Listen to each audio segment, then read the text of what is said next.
আসসালামু আলাইকুম। ব্যাকের কি অবস্থা? বালাই তো আছেন মনে হয়।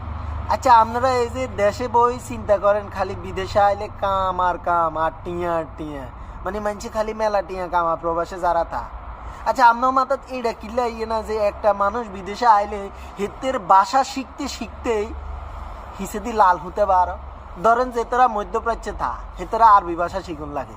যে তারা ইউরোপে থা, ইউরোপের বিভিন্ন দেশের বিভিন্ন ভাষা শিখুন লাগে। এরপরে যে তারা অস্ট্রেলিয়া আমেরিকা থা, ইংরেজি শিখুন লাগে। কোরিয়া, চীন, জাপান, এতেও কথা তো বাদে দিলাম, এতারা তো দাঁত মুখ ভাঙি যায়। ভাষা শিখতে শিখতে বিদেশে ভাই কিছু থা না রে ভাই, বসরে বসরে চলে যায়, ভাষা শিখুন লাগে।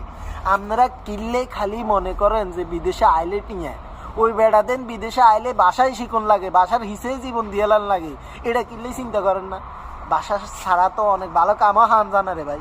কি একটা অবস্থা, আয় হায় হায় রে। আমরা তো মানে খালি টিয়ে টিয়ে চোখে দেন। আহা।